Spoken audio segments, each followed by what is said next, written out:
रेत का तूफान आसमान को छू रहा था, जैसे शैतान की सांस हो। हवा चीख रही थी और दूर उफक पर धूल का एक अफरीत उठ रहा था। हजारों घोड़ों की टापें जमीन को लर्जा रही थीं। दोस्तों, तसव्वुर करें, बगदाद की गलियों में खून की नदियां बह रही हैं। दरियाए दजला का पानी स्याह हो चुका है, किताबों की स्याही और इंसानी खून से। लाखों लाशें सड़कों पर पड़ी हैं और एक नाम, सिर्फ एक नाम पूरी दुनिया को लर्जा देता है, हलाकू खान। वो अफरीत जिसने अब्बासी खिलाफत को राख बना दिया, वो शैतान जिसके आगे हर बादशाह ने घुटने टेक दिए। लेकिन आज मैं आपको एक ऐसी जंग की कहानी सुनाऊंगा जहां ये नाकाबिले शिकस्त अफरीत हार गया। यह है ऐन जालूत की जंग, जहां रेत सुर्ख हो गई खून से, जहां तारीख बदल गई और जहां एक गुलाम दुनिया का निजात दहिंदा बन गया। हलाकू खान 1217 ईस्वी में मंगोलिया की बर्फीली सरजमीन में पैदा हुआ। वो चंगेज खान का पोता था। हाँ, वही चंगेज जिसने निस्फ दुनिया को रौंद दिया था। लेकिन हलाकू की कहानी उसकी माँ से शुरू होती है। उसकी माँ सोखेख्तानी एक ईसाई थी। यही वजह थी कि हलाकू के दिल में मुसलमानों के लिए नफरत थी। उसकी बीवी दोकज खातून भी ईसाई थी और ये दोनों औरतें उसे मुसलसल उकसाती रहती, इस्लाम को ख़त्म करो, खिलाफत को मिटा दो। 1258 ईस्वी में हलाकू ने बगदाद का मुहासरा कर लिया।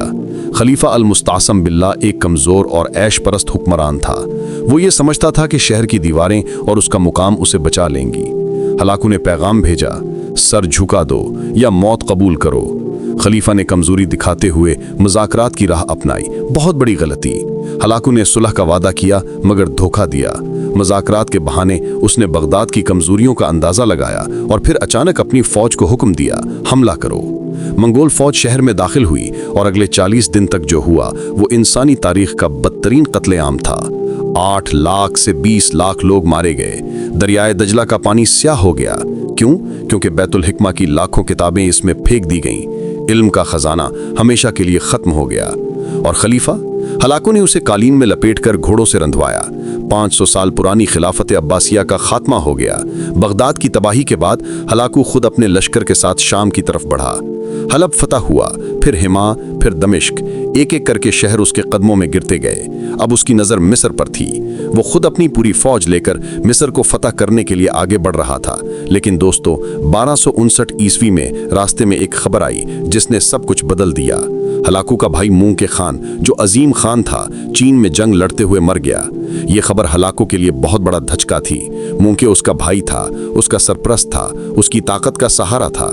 अब मंगोल सल्तनत में नया खान कौन बनेगा? हलाकू के दूसरे भाई कुबलाई और अरीक बोके के दरमियान इक़्तिदार की जंग शुरू होने वाली थी। हलाकू को फैसला करना पड़ा। अगर वो मंगोलिया वापस नहीं गया तो उसका अपना हिस्सा खतरे में पड़ सकता था। मिस्र की फतह इंतजार कर सकती थी, लेकिन मंगोल तख्त नहीं। तो उसने अपने बेहतरीन जनरल कितबगा नोयान को बुलाया। कितबगा एक नोगाई ईसाई था, बेरहम, वफादार और जंग का माहिर। हलाकू ने उसे हुक्म दिया, तुम शाम में रहो, अपनी फौज लेकर मिस्र पर हमला करो। मैं वापस जा रहा हूं लेकिन जल्द लौटूंगा। मिस्र को फतह कर लो और मेरा इंतजार करो। हलाकू अपने ज्यादातर लश्कर के साथ वापस ईरान और मंगोलिया की तरफ रवाना हो गया। कितबगा शाम में रह गया, तकरीबन 10 से 20 हजार मंगोल, आर्मीनियाई और जॉर्जियाई सिपाहियों के साथ। यह फैसला हलाकू की जिंदगी की सबसे बड़ी गलती साबित होने वाला था। अब आता है असल हीरो, सैफुद्दीन कुद्स, जिसका असल नाम महमूद बिन ममदूद था। वो एक तुर्क गुलाम था जो कफकास की सरजमीन से पकड़कर मिस्र में फरोख्त किया गया था। उसके वालिदैन को मंगोलों ने कत्ल किया था। उसे जंजीरों में जकड़कर मिस्र में फरोख्त किया गया था। तसव्वुर करें, एक बच्चा जिसने अपने माँ बाप को मंगोलों के हाथों मरते देखा, उसी के दिल में इंतकाम की आग थी। मिस्र में उसे ममलूक बनाया गया, यानी गुलाम सिपाही। लेकिन ये कोई आम गुलाम नहीं था, ये एक शेर था। कुद्स की आंखें सब्ज थीं, जिस्म फौलाद का और दिल में ईमान का समंदर। 1250 की दहाई में जब अयूबी सल्तनत कमजोर हुई तो कुद्स ने इक़्तिदार संभाल लिया। और फिर एक दिन हलाकू के सफ़ीर काहिरा के दरबार में पहुंचे। उनके हाथ में एक खत था, ऐ मिस्र के बेवकूफ़ हुक्मरानों, तुमने देखा होगा हमने क्या किया। बगदाद की राख तुम्हारे सामने है। अगर तुम जिंदा रहना चाहते हो तो सर झुका दो, वरना तुम्हारा अंजाम बगदाद से भी बदतर होगा। दरबार में खामोशी छा गई। कुछ अमीर कहने लगे हमें सुलह कर लेनी चाहिए, ये हलाकू है। लेकिन दोस्तों, कुत्सू की आंखों में आग थी। उसने क्या किया? उसने तमाम सफीरों को कत्ल करवा दिया और उनके सरों को काहिरा के दरवाजों पर लटका दिया। ये था जंग का ऐलान, ये थी बहादुरी। फिर कुत्स ने पूरे मिस्र में फरमान जारी किया, हर वो मर्द जो तलवार उठा सकता है मेरे साथ आए, हम इस्लाम को बचाएंगे। अब आते हैं दूसरे हीरो की तरफ, रुकनुद्दीन बीबरस अल बंदुकदारी। बीबरस भी एक कफकाजी गुलाम था। उसकी एक आंख नीली थी जो उसे मुनफरिद बनाती थी। उसकी कहानी भी दर्द भरी थी। उसका दोस्त फारस अदीन अक्ताई एक साजिश में कत्ल हो गया था और बीबरस ने इंतकाम की कसम खाई थी। बीबरस एक माहिर जंगजू था। उसने मानसूरा की जंग में सुलीबियों को शिकस्त दी थी। कुत्स ने बीबरस को अपना मुकद्दमतुल जैश यानी अगली सफ का सिपा सालार बनाया। लेकिन यहाँ एक बात याद रखनी है, बीबरस के दिल में ताकत की हवस थी। ये बात बाद में सामने आएगी। जुलाई 1260 ईस्वी में ममलूक लश्कर काहिरा से निकला। 20,000 सिपाही, हर एक फौलाद की जरा में तलवारें चमकती हुई। कुत्स ने रातों को जागकर कुरान पढ़ा, दुआएं की। लेकिन एक मसला था, शाम में सुलेबी ईसाई मौजूद थे। अगर कुत्स मंगोलों से लड़ने जाता तो सुलेबी पीठ में खंजर घूंप सकते थे। तो कुत्स ने क्या किया? उसने सुलेबियों से मुआवजा किया, तुम गैर जानिबदार रहो, हम तुम्हारे खिलाफ नहीं लड़ेंगे। और हैरानकुन बात, सुलेबियों ने मान लिया। क्यों? क्योंकि वो खुद मंगोलों से खौफजदा थे। मंगोलों का लश्कर शाम में था। उसकी क़यादत कितबुगा नोयान कर रहा था, एक ईसाई मंगोल जो बेरहम और मगरूर था। बीबरस ने पहले गजा पर हमला किया और मंगोल चौकी को तबाह कर दिया। कितबुगा गुस्से में आग बगोला हो गया। वो अपनी पूरी फौज लेकर आगे बढ़ा। यही तो बीबरस चाहता था। बीबरस मंगोलों को अपने पीछे लेकर ऐन जालूत तक आया। ये जगह फिलिस्तीन में थी, नासरा के करीब। यहाँ पहाड़ियां थीं, घाटियां थीं, एक बेहतरीन जाल। 3 सितंबर 1260 ईस्वी की सुबह धुंध छट रही थी। ऐन जालूत के मैदान में 2 लश्कर आमने सामने खड़े थे।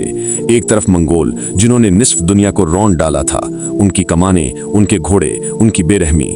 दूसरी तरफ ममालिक जो खुद गुलाम थे लेकिन अब आज़ादी के लिए लग रहे थे। हजारों घोड़ों की टापें जमीन को लर्जा रही थीं, हवा चीख रही थी। कुत्स ने अपनी फौज को पहाड़ियों में छुपा रखा था। सिर्फ बीबरस अपनी छोटी टुकड़ी के साथ सामने खड़ा था। कितबुगा ने हमले का हुक्म दिया। मंगोल घुड़सवार गरजते हुए आगे बढ़े। तीरों की बारिश शुरू हुई, हजारों तीर हवा में। बीबरस ने अपनी मंसूबाबंदी के मुताबिक पीछे हटना शुरू कर दिया। मंगोल समझे दुश्मन भाग रहा है। वो पागलों की तरह पीछा करने लगे। और दोस्तों, जैसे ही मंगोल घाटी में दाखिल हुए, कुत्स अपनी पूरी फौज के साथ पहाड़ियों से नीचे आया। अल्लाह अकबर, अल्लाह अकबर, अल्लाह अकबर। 20,000 शेर धाड़ते हुए मंगोलों पर टूट पड़े। कुत्स खुद सबसे आगे था। उसने अपना हेलमेट जमीन पर फेंक दिया और चीख कर कहा, वाह इस्लामा, वाह इस्लामा, वाह इस्लामा। तलवारें चमकी, खून बहा, चीखें गूंजी। अब शुरू हुआ असली मार्का। मंगोलों ने अपनी पुरानी हिकमत अमली इस्तेमाल करनी चाहिए, भागने का दिखाकर दुश्मन को खुले में लाना। लेकिन ममालिक ने उनका पीछा नहीं किया। वो समझते थे ये जाल है। घंटों तक खून की बारिश होती रही। शाम तक मंगोल थकने लगे। बीबरस ने मौका देखा। उसने मंगोलों के बाएं बाजू पर शदीद हमला किया और उसे तोड़ दिया। कितबुगा बहादुरी से लड़ा, लेकिन वो घेर लिया गया और फिर बीबरस की तलवार कितबुगा के सीने में घुसी। कितबुगा जमीन पर गिरा। उसकी आखिरी सांसों में वो हलाकू का नाम ले रहा था। जैसे ही मंगोलों ने अपने कमांडर की मौत देखी, उनका हौसला टूट गया। वो भागने लगे। ममालिक ने उन्हें मीलों तक पीछा किया और काटते रहे। दोस्तों, ये सिर्फ एक जंग नहीं थी, ये वो पहली बड़ी जंग थी जिसमें मंगोलों को खुले मैदान में शिकस्त हुई। कुत्स ने फतह का ऐलान किया। उसकी आंखों में आंसू थे, खुशी के, गम के और राहत के। इस्लाम बच गया। अब आती है इस कहानी का सबसे दर्दनाक हिस्सा। फतह के बाद फौज काहिरा की तरफ रवाना हुई। रास्ते में सालिहा नामी जगह पर कुत्स ने शिकार का प्रोग्राम रखा, लेकिन बीबरस के दिल में कुछ और चल रहा था। उसे लगता था कि कुत्स उसे इक्तिदार से दूर रखेगा। मजीद ये कि बीबरस का दोस्त अक्ताई कुत्सू के दौर में कत्ल हुआ था। बीबरस ने दूसरे अमीरों के साथ साजिश की। 24 अक्टूबर 1260 ईस्वी शिकार के दौरान बीबरस कुत्सू के करीब आया। उसने कहा, सुल्तान, मैं आपका हाथ चूमना चाहता हूँ। कुत्सू मुस्कुराया। वो अपने साथी को दोस्त समझता था, लेकिन जैसे ही बीबरस ने कुत्सू का हाथ पकड़ा, ये इशारा था। एक अमीर ने पीछे से खंजर घूंप दिया। कुत्सू चीखा, क्यों बीबरस, क्यों? मैंने इस्लाम को बचाया। बीबरस ने ठंडे लहजे में कहा, हाँ, और अब मैं तुम्हें जन्नत दिला रहा हूँ। कुत्सू, वो हीरो जिसने इस्लाम को बचाया, फतह के बस एक माह बाद अपने ही साथियों के हाथों मारा गया। तारीख ने कुत्सू को भुला दिया और बीबरस मशहूर हो गया। बीबरस मिस्र का सुल्तान बना और 17 साल 1260 से 1777 ईस्वी तक हुकूमत की। और हैरानकुन बात, बीबरस एक ग्रहम हुक्मरान साबित हुआ। उसने सुलेबियों को शाम से निकाल दिया, तिजारत, तालीम और तामीरात को फरोग दिया, काहिरा में नई अब्बासी खिलाफत कायम की, डाक का निज़ाम बेहतर किया। लोग उसे अज़्ज़ाहिर बीबरस कहने लगे और वो लेजेंड बन गया। लेकिन कुद्सू को जस्टिस नहीं मिला। तारीख की किताबों में बीबरस का नाम ज्यादा है, हालांकि असली फतह कुद्सू की थी। दोस्तों, जब हलाकू को ऐन जालूत की शिकस्त की खबर मिली, वो पागल हो गया। वो इस वक्त मंगोलिया में था, जहां अपने भाई की मौत के बाद जानशीनी की लड़ाई में उलझा हुआ था। उसने कसम खाई, मैं ममलूक को नेस्तो नाबूद कर दूंगा। 1261 ईस्वी में वो वापस ईरान आया और फौज इकट्ठी की। उसका इरादा था कि दोबारा शाम और मिस्र पर हमला करे, लेकिन यहाँ किस्मत ने करवट ली। हलाकू का चच्चाजाद भाई बरका खान गोल्डन हॉर्ड यानी रूस के इलाके का हुक्मरान था। बरका खान मुसलमान हो चुका था। जब उसे बगदाद की तबाही की खबर मिली तो वो गुस्से से कांपने लगा। उसने हलाकू को पैगाम भेजा, तूने खलीफा को कत्ल किया, तूने मुसलमानों पर जुल्म किया, अब मैं तुझसे लड़ूंगा। और शुरू हुई मंगोलों की खाना जंगी। बरका ने हलाकू पर हमला किया। दोनों भाई एक दूसरे के खिलाफ लड़ने लगे। मंगोल की फौज कमजोर हो गई, वो मिस्र तक नहीं पहुंच सका। हलाकू की जिंदगी अब टूट चुकी थी। पहले उसकी फौज को ऐन जालूत में जिल्लत मिली, फिर उसका अपना भाई उसके खिलाफ हो गया और अब वो मिस्र को फतह नहीं कर सकता था। वो शराब में डूबने लगा, रातों को जागता, पीता और चीखता, मैं हार नहीं सकता, मैं हलाकू हूं। लेकिन उसकी सेहत खराब होती जा रही थी। उसकी बीवी दोकुस खातून परेशान थी। वो कहती, तुम अपने आप को बर्बाद कर रहे हो, लेकिन हलाकू नहीं सुनता था। जनवरी 1265 ईस्वी में हलाकू शदीद बीमार पड़ गया। तारीखदानों का कहना है कि उसे फालिज का दौरा पड़ा। कुछ कहते हैं कि शराब नोशी ने उसका जिगर तबाह कर दिया। कुछ मुसलमान मौर्रिखीन एक दिलचस्प वाकया बयान करते हैं। हलाकू ने एक बार हम्स में सैयदना खालिद बिन वलीद की कब्र को नुकसान पहुंचाने की कोशिश की थी। उसने अपने सिपाहियों से कहा, इस मुसलमान जनरल की कब्र को तोड़ दो। लेकिन जैसे ही उसके सिपाहियों ने कब्र के करीब जाने की कोशिश की, वो बीमार होने लगे। खुद हलाकू को तेज बुखार चढ़ गया। उसके बाद से वो कभी सेहतमंद नहीं हुआ। फरवरी 1265 ईस्वी में मरागा ईरान में हलाकू अपने बिस्तर पर पड़ा था। उसके जिस्म पर जख्मों की तरह धब्बे थे। सांस लेना मुश्किल हो रहा था। दोकुस खातून उसके पास बैठी रोती थी। हलाकू की आंखें खुलीं और उसने आखिरी अल्फाज कहे, मेरी सल्तनत, मेरी फुतुहात, क्या ये सब खत्म हो गईं? 8 फरवरी 1265 ईस्वी को वो इफरियत, वो शैतान मर गया। वो आदमी जिसने लाखों को कत्ल किया, जिसने बगदाद को तबाह किया, वो अकेला, बीमार, शिकस्त खुर्दा हालत में मर गया। उसकी लाश को शाही कब्र में दफन किया गया, लेकिन उसकी सल्तनत कमजोर हो गई। और दोस्तों, सबसे हैरान कुन बात, उसके पोतों ने बाद में इस्लाम कबूल कर लिया। हाँ, अल खानिद सल्तनत जो हलाकू ने बनाई थी, बाद में मुसलमान हो गई। गजान खान उसके पोतों में से एक 1295 ईस्वी में मुसलमान हुआ। यह था अल्लाह का इंसाफ। ये कहानी खत्म हुई। इससे सबक ये मिलते हैं कि जब दुनिया खत्म होती नजर आए, उम्मीद न छोड़ें। ताकत से ज्यादा हिकमत अमली अहम है। इत्तेहाद में बरकत है। ताकत की सियासत अच्छे लोगों को निगल जाती है और जालिम का अंजाम हमेशा बुरा होता है। ऐन जालूत ने दुनिया की तारीख बदल दी। मंगोलों की पहली बड़ी शिकस्त ने उनकी तौसीर रोकी, इस्लाम की बका यकीनी बनाई, ममलूक सल्तनत का उरूज हुआ और बिलाखिर हलाकू की औलाद ने इस्लाम कबूल किया।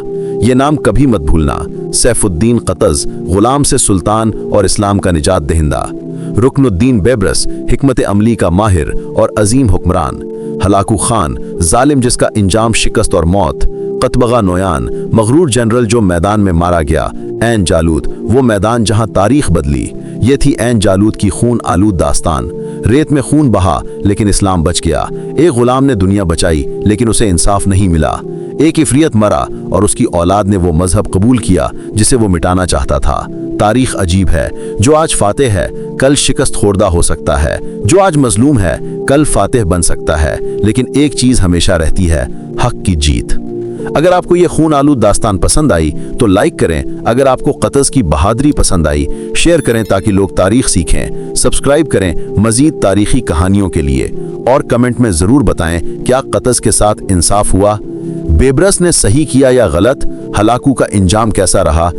बहुत जल्द मिलते हैं एक और जबरदस्त कहानी के साथ। तब तक के लिए अल्लाह निगहबान।